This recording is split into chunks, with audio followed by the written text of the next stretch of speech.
The China and Africa podcast is brought to you in partnership with the Africa-China Reporting Project at Wits University in Johannesburg. The ACRP promotes balanced, considered reporting on Africa-China relations through innovative training programs held throughout the year. More information at africachinareporting.co.za.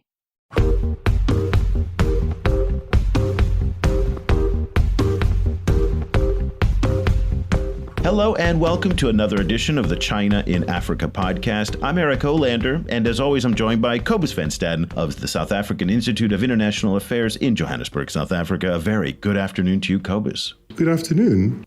Cobus, today we're going to be talking about Mandarin language education, and this is a topic that we've come to a couple times every year for the past few years because it is such a sensitive topic. Remember last year we were talking about how the South African Educational Department has implemented Mandarin language education as part of the core national curriculum. Now, this brought up a lot of controversy, and it rather shocked me the last time I was in South Africa just a few months ago, how few people speak Mandarin given that it's South Africa's largest trading partner.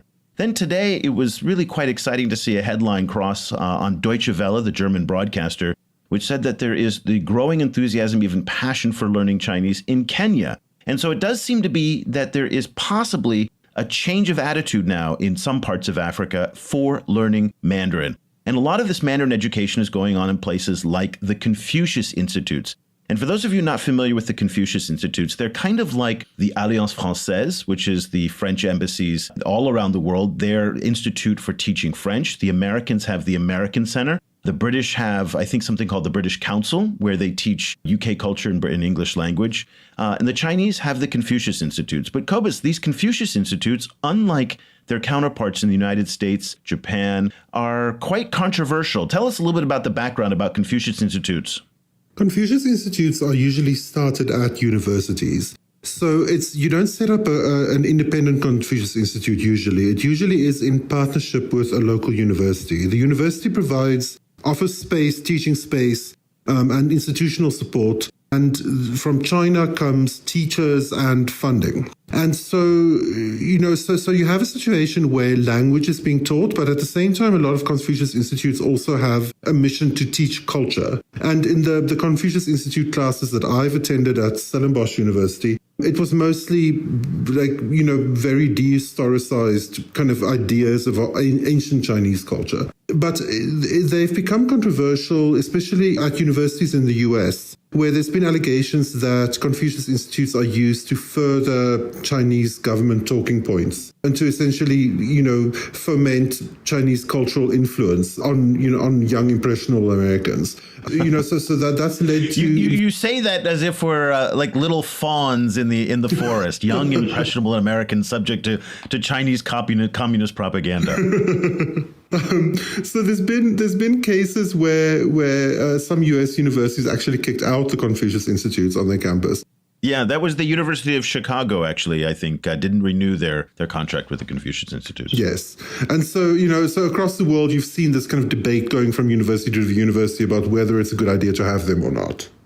Well, in the United States, it's gone so far that back in March, the U.S. Congress has drafted a bill that will require Confucius Institutes to register as foreign agents. I mean, that's how sensitive an issue it's become. Australia, it's also quite a sensitive issue, but in Africa, not so much. And that's why we're really happy to be able to talk about this issue, in part because it is perceived in very, very different terms. But I'd like to bring up this issue in part because it touches on culture, on language, on politics. And we're going to go to French West Africa in Senegal, where Ismail Anache, who is an independent journalist based in London of Somali descent, he recently came back earlier this year from a reporting tour in Senegal, in Dakar, where he reported on the Confucius Institutes there for a story that will come out very soon in the Hong Kong South China Morning Post newspaper. Ismail, welcome back to the program. It's great to have you back on the show. Thank you so much, Eric, for having me, and thank you, Cobus. Well, let's talk about what you were doing in Dakar, and you kind of picked up a little bit of the same sensibility that I was reading from Deutsche Welle, that there seems to be a lot more enthusiasm on the part of at least Senegalese for learning Mandarin. And that appears to be what the case is in some parts of Nairobi as well. Give us a little bit of an introduction to what the mood is in terms of learning Mandarin, and why do you think now it's becoming a more important topic?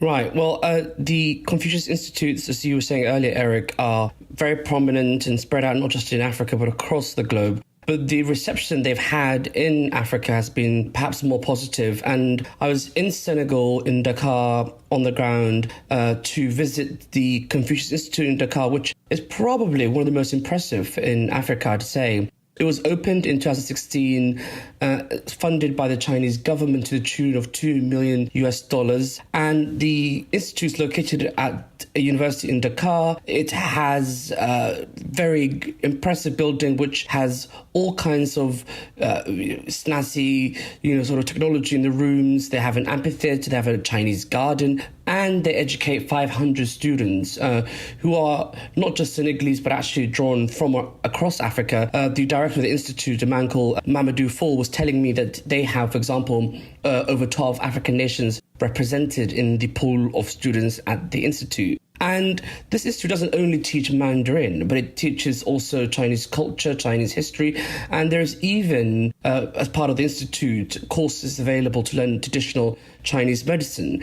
And what you see in Dakar is that it's a lot more than just standard learning Chinese. It's actually symbolic of a deeper relationship that China has struck with Senegal, which is a stable and democratic state and is seen as the gateway into French-speaking West Africa. And what you've also seen is in the last few months, Eric and Cobus, is that, I've been on the ground in West Africa, and the last time I spoke to you, I had just come back from West Africa, and I think it was just after President Trump had made those comments in regards to African nations and others. And I think those comments that Trump has made and the broader US retreat, you may say, across not just Africa, but across the world, has added an urgency to China's increasing role in the continent. And also, I think the backdrop to this story is that it's allowing the Chinese not just to do the things that they've been doing in Africa for a long time, at least in the last 2 decades of building roads and infrastructure and so on, but also increasingly they're moving into the cultural sphere. And the Confucius Institutes, whether they're in Dakar or Nairobi or other parts of the continent, represent this shift that's been happening. And finally, perhaps just to say, the other thing that's really interesting to me also, just talking to young people at the Institute, is that there is a great affinity increasing amongst young Africans and young Senegalese that I met there, who seem to be much more inclined towards Chinese culture, towards Chinese cuisine, and seem to have much more knowledge about Chinese movie stars and music and so on.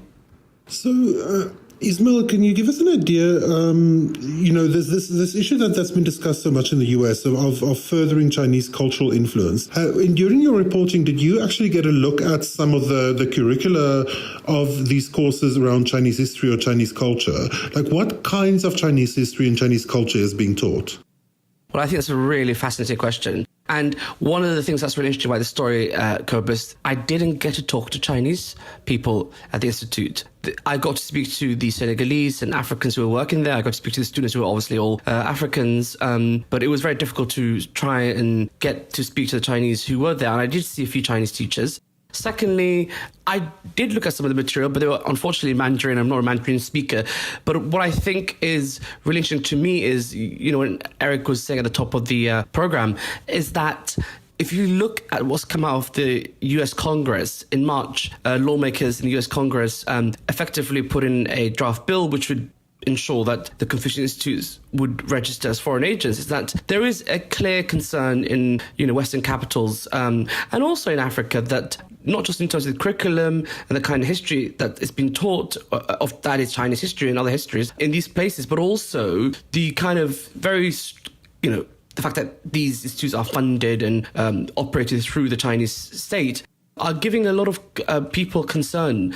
And I think when I was on the ground in Dakar, what I saw was a very impressive building with a lot of enthusiastic teachers and people who were working at the Institute. And actually, the director of the Institute, Mamadou Fall, who's a very charismatic man who's a professor of Asian history, Senegalese, he was, very insistent. I put the question to him that, is this really just, a kind of front, if you like, for the Chinese state? And is this really a propaganda tool for them? And he insisted it wasn't. And he said what was really interesting and different with, say, Senegal's history of dealing with their ex-colonial, power, France, is that when it comes to this Chinese today and them, dealing with the Chinese today, that actually it's much more of a as he put it, a win-win situation because it's about cooperation. He, as a Senegalese historian, academic, and somebody who's leading this institute, gets to keep much more of his culture and his heritage. And actually, he gets to decide how he operates and runs his own institute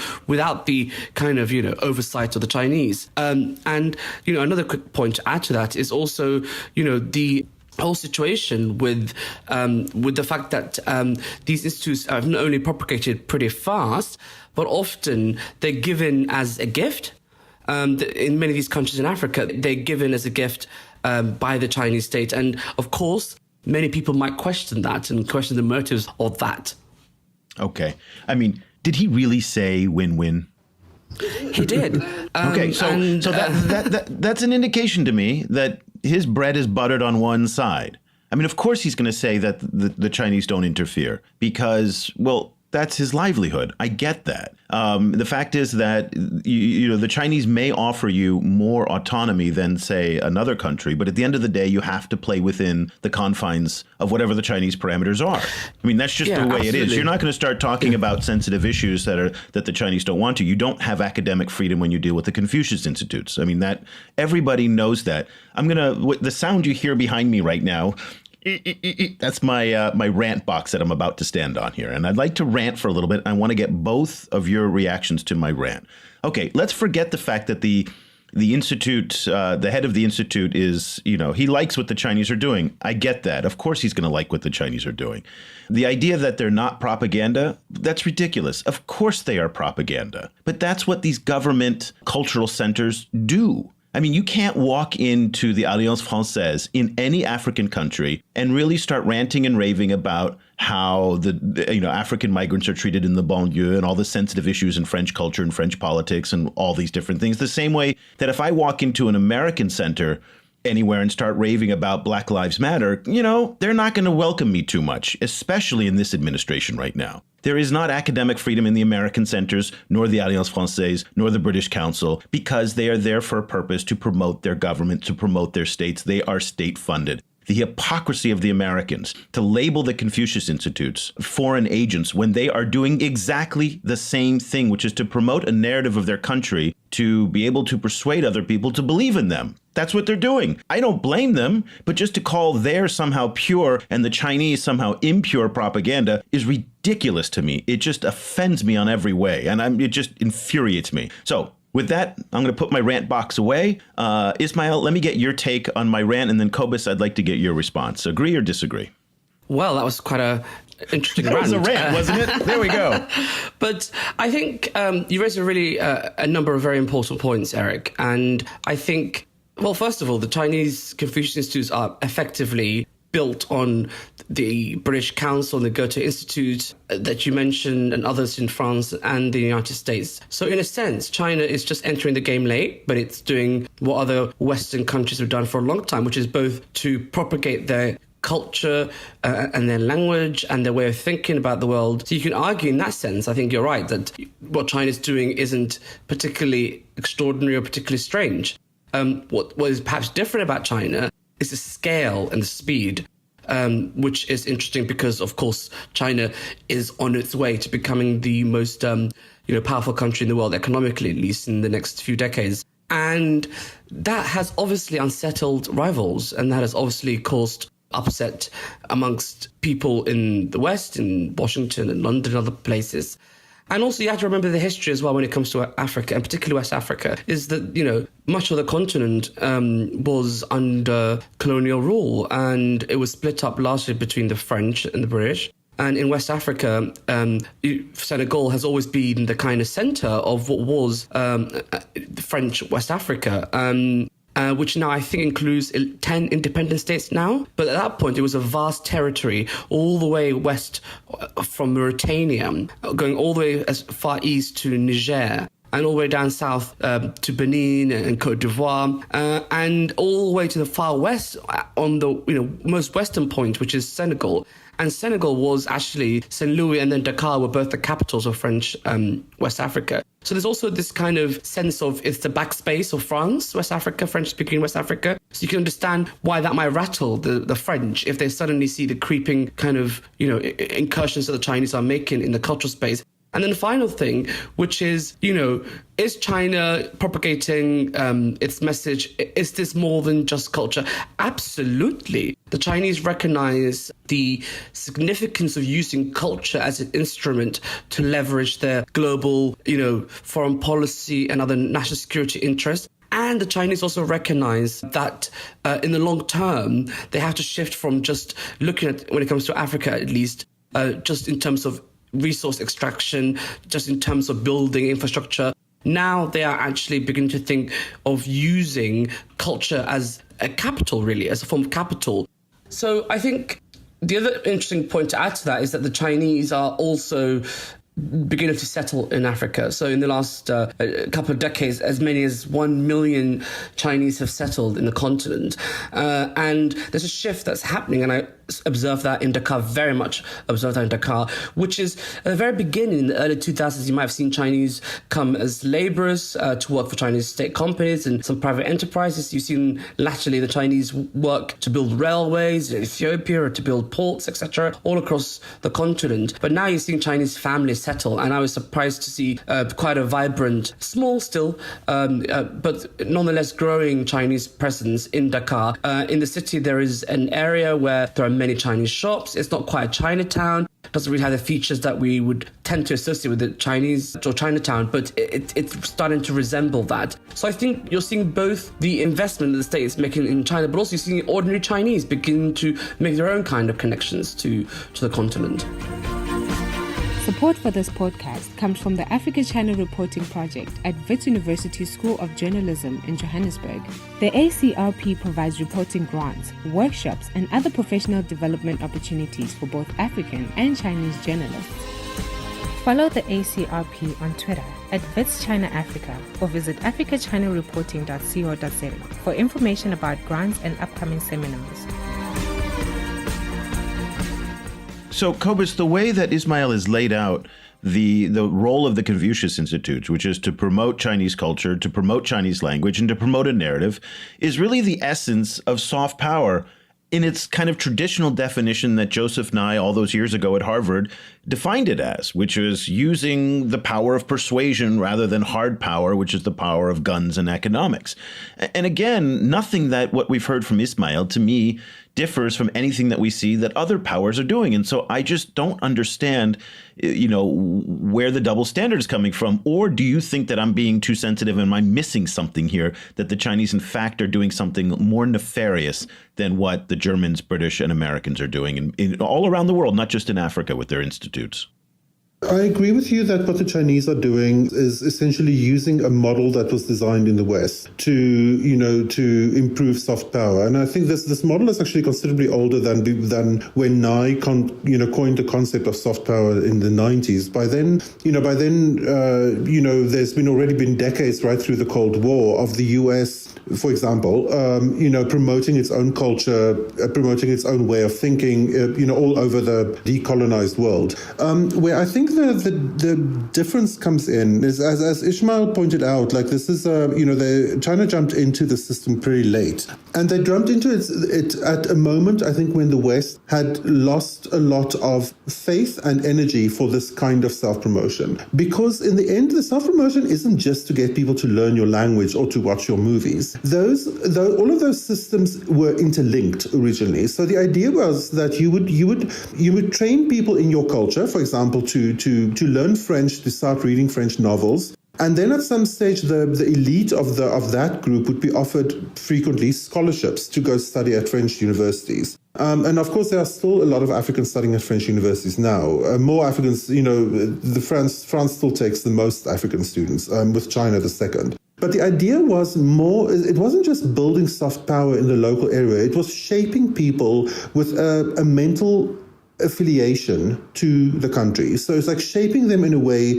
where their very way of thinking was fitted into your worldview. And, and that is what China is doing. Like China is doing that kind of old school connection of the two, with people actually then frequently getting scholarships to actually go and study in China after having gained enough, Chinese language proficiency to be able to do it. The difference in the West is that there's now, since that system has declined a lot in the West, and it's been replaced by a lot of newer xenophobia, to call a spade, and also a lot of concern about migration. And so a lot of pressure on foreign students. So the original system, the original machine that China has taken over has essentially broken down in the West, because you can now learn French or learn English at the British Council and then find it impossible to get a study visa to actually study in these countries. So the West is not interested anymore necessarily in shaping new world citizens with a Western way of thinking. But China still is interested in doing that with Africans. So I think that it seems to me that's where the big difference lies. What then the question that it then raises, and that I actually like to ask Ismail, to which extent do these Africans actually love Chinese language or Chinese culture, and to which extent is it simply the thing that's available? The thing that if you're interested in trying to get out overseas or interested in getting an overseas qualification, all of the other countries where you would traditionally go are increasingly battening down the hatches and making it basically impossible for African students to study there. So to which extent is China really, really attractive, and to which extent is it attractive enough? I think that's a really great question, Cobus. And I think the attractiveness of China has increased, I would say, amongst ordinary Africans, particularly amongst young people. And the people I spoke to at the Institute in Dakar definitely felt that one of the main reasons that they should learn Mandarin was because they had seen the Chinese build infrastructure in their country. They'd seen the presence of the Chinese increase in Dakar and in Senegal. And many of them thought that learning Mandarin would be a way to get a job in China, but also to get a job maybe in Dakar and Senegal working with the Chinese or with Chinese companies. And I think the other thing is that you're seeing an increase in interest about China. And that's because the presence of the Chinese has increased across the continent, but also because, as you were saying before, there's been less interest perhaps over recent years from old colonial powers, say in Africa, whether the British or the French.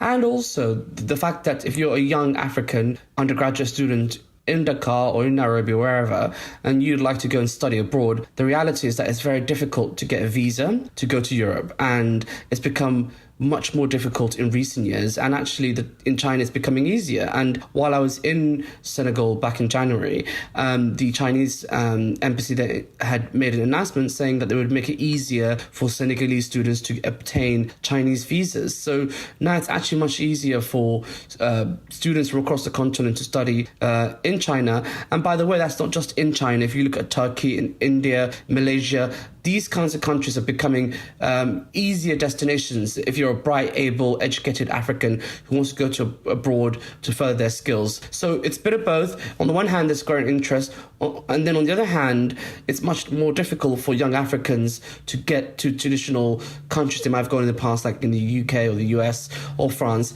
So now they're looking to China, and China, it seems, is welcoming them.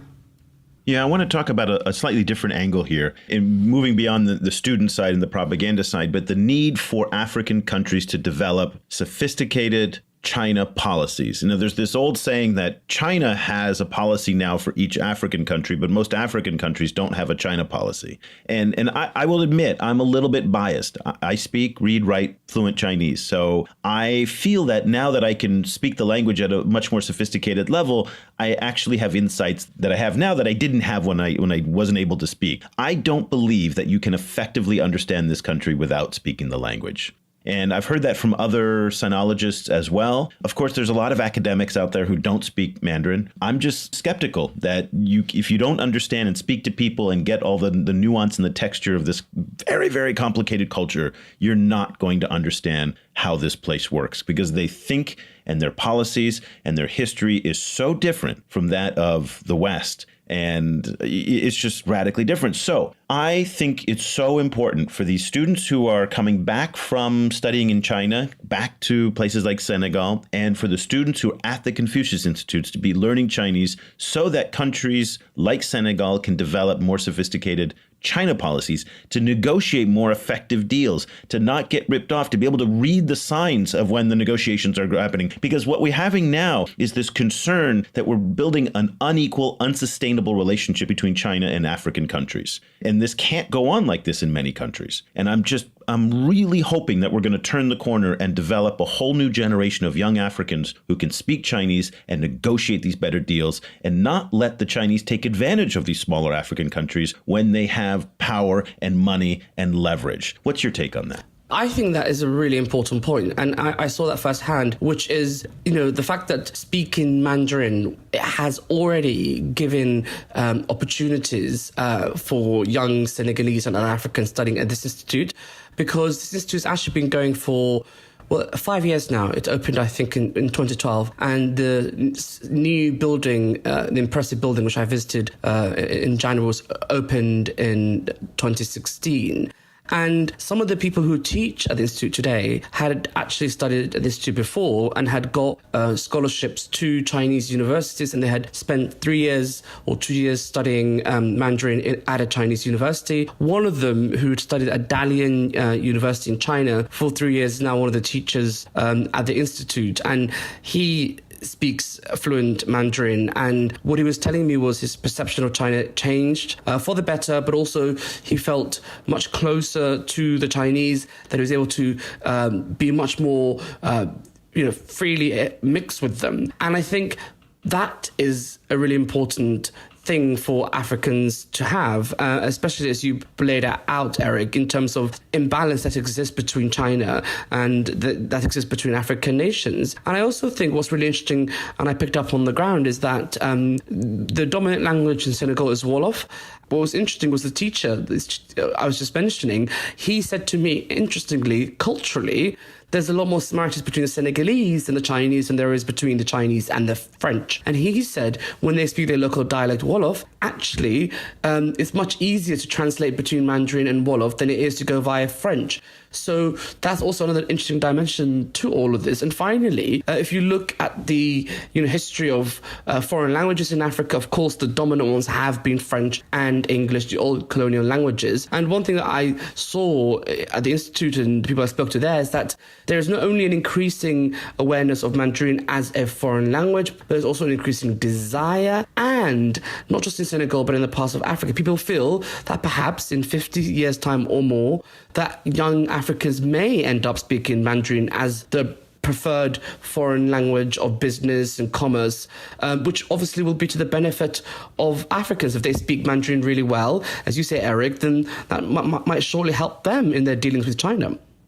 Ismail, you mentioned in your article that a lot of these young Senegalese are also fans of Chinese pop culture. I wonder if you can talk a little bit about the role of pop culture in all of this, kind of influence building and language learning. And did you get the feeling that they does it go anywhere beyond just simply loving particular kind of action movie stars, or the kind of the glamour of Chinese contemporary action film? Or is there kind of a deeper engagement with the pop culture to the extent where it starts shaping your worldview? The way that the background to this question is I have a real interest in the popularity of US pop culture in Africa and the way that it relates to US soft power in Africa. So people always say that the US has a lot of soft power in Africa because its pop culture is so popular, and its pop culture is very popular. But if you look at the pop culture that is American pop culture that is popular among young Africans, it is frequently some of the cutting edge African American pop culture. So it's Beyonce, it's Donald Glover, it's a lot of the new TV and music things that's being made by young Black Americans who are all uniformly extremely critical of America. And where a lot of internal American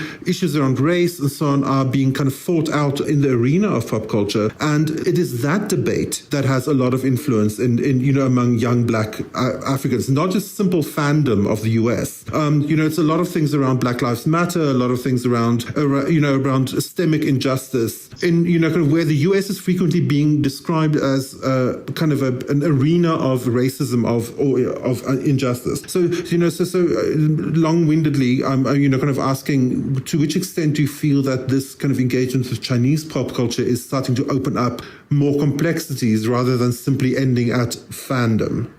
Right. Well, I think that was a really interesting overview, Kobus. So first of all, most of the young people I interviewed at the Institute in Dakar had not been to China. The Institute does award 50 scholarships a year to go for the best students to go and study at Chinese universities and improve their Mandarin. And some of them stay there and some of them come back. Now, in terms of pop culture, I think the prism of pop culture is very important. The first thing to say is America has no doubt the most significant pop cultural influence anywhere in the world, and particularly in Africa. And the reasons you were sort of drawing out, Kobus, is because Africans can see themselves in a sense, because the people that they see in the movies look like them. And of course, you must mention at this stage Black Panther. I know there have been some controversies around that, but the most important thing about that film, I mean, it's first of all brilliant and I enjoyed it very much, but it's because Africans can see themselves on the screen, which is in contrast, let's say, to the ways in which blackness and Africans have been depicted in Chinese media. There have been often some controversies on Chinese television and so on. So, of course, America has this advantage. And of course, because African Americans, in a sense, sort of represent Africans because we look the same. And I think also to the important point to add to this is that, for example, completely different story, but when I've been covering migrant stories in Europe and been interviewing young African migrants in Italy and in Spain and other places in Europe, I've always noticed that most of those young African guys, whether from Gambia or Eritrea or from Somalia, have often kind of used rap and hip-hop culture as a kind of symbol, sort of the caps and the sportswear and the swagger and all of that.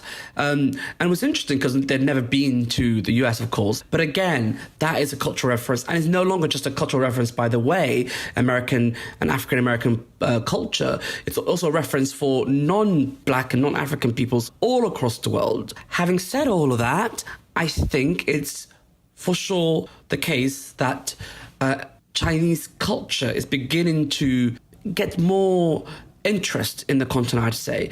And historically, yes, we all know about Jackie Chan. And, we all know about those classic films that were made in Hong Kong. We know about the kind of that genre of martial art films. We know about Bruce Lee, etc. But I think what's happening slowly is that there's an increasing interest amongst young people in Africa, and particularly in Senegal, where I was, in Dakar, talking to young people. They obviously hadn't been to China, but, they, were interested in Chinese culture. They were interested in Chinese movies. I think there's also less knowledge probably with Chinese music, and that's probably because of the language issue.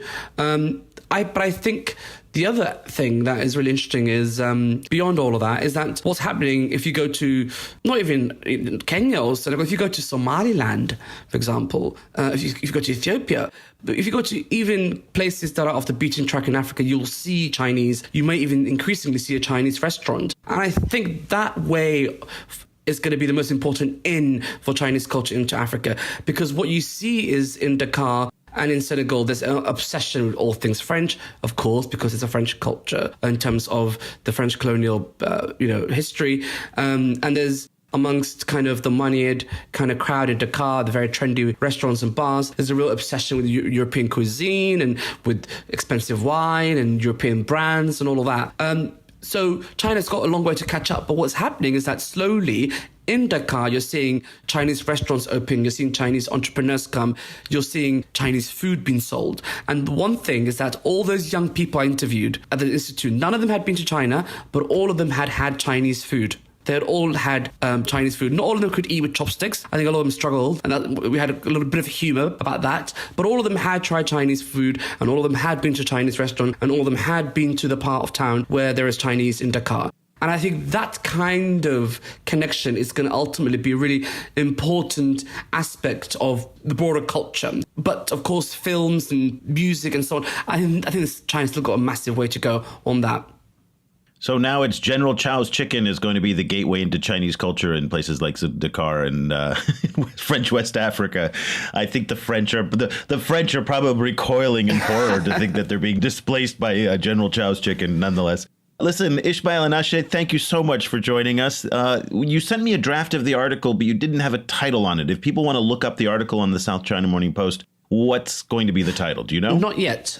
So we'll share a link when the piece is up this week later. We will do, most likely by the time that this show is out, the article will be out on the South China Morning Post, and highly recommend to read Ishmael's reporting. He's covering China and Africa now quite regularly, once or twice a year. And he does some excellent reporting. And this is really, again, an interesting story because it touches on so many sensitive issues of culture and politics and history and propaganda.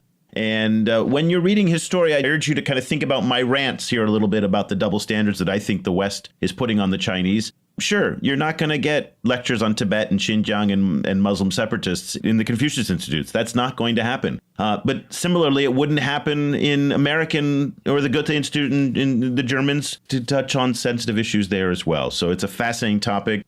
Cobus, we will continue to cover this story, but we wanted to thank you very much, Ismail, for joining us. Thank you so much for having me. It's a pleasure always to come on your podcast. Very much enjoy it. Thank you so much.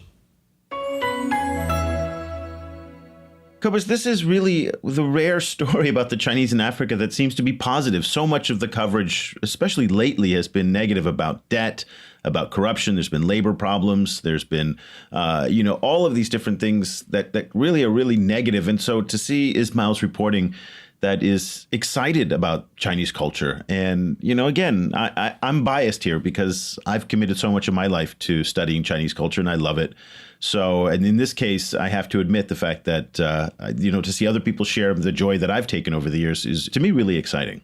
What's also interesting for me is how it is increasingly shaping, in any kind of investment in long-term education, especially language education, is also an investment in how people will live their lives in the future. Because as you know, once you've learned a foreign language, that connects you to that country for the rest of your life. I mean, I speak Japanese and I have I pay special attention to anything Japanese, just simply for that reason. And, so this is shaping the connections between Africa and China right at the moment when the West is increasingly seems little interested in those connections. They're not, it's a long time since the West was eager to really build, to really attract talented Africans or really build connections with Africa. Mostly the West seems to be mostly engaged in trying to keep as many Africans away from its shores as possible.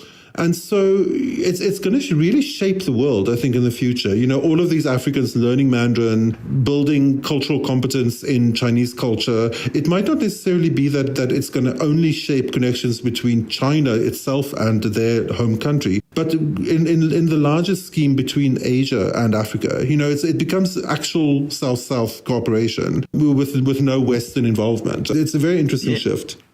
It is, and I think it's so important for Africa. And as that point I made earlier in the program about how African countries need to have a China policy. And this is interesting because this is not uniquely an Africa policy. One of the things I was talking about with a U.S. diplomat a couple weeks ago is how he was telling me how the State Department of the United States has basically purged or just pushed out their China specialists. And there's not a deep bench of China knowledge, even in big governments like the United States. So and that's putting them at a disadvantage in negotiating with the Chinese. The Chinese, for their side, have negotiators who are familiar with the United States and negotiated with the United States for the past 25 years. They know how to negotiate with the Americans.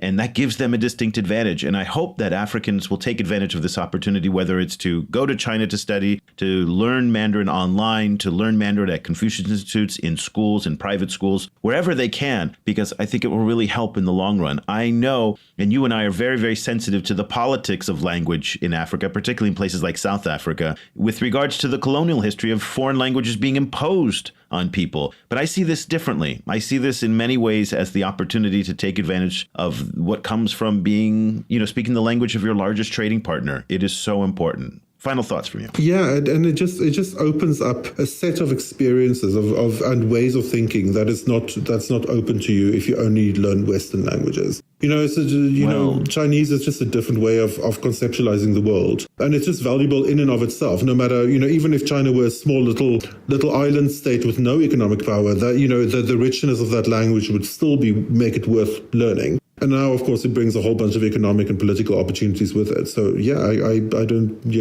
think it's important to do. So we are two advocates for learning Asian languages, Japanese with Cobus, Chinese with me, but not everybody agrees with us. We'd love to hear what you think. Share with us your thoughts on whether you think it makes sense for Chinese students and young people to learn Mandarin, or should they actually just focus on reading, writing, math, and all the basics, because those themselves are not easy. And also the consistency of education across Africa varies dramatically. So a lot of people say, you know what, it's a luxury to be able to learn a language like Chinese that really most people can't afford to do in terms of time or money and resources. But share with us your thoughts. You can find me on LinkedIn. We're on Facebook. We're on all the major social platforms.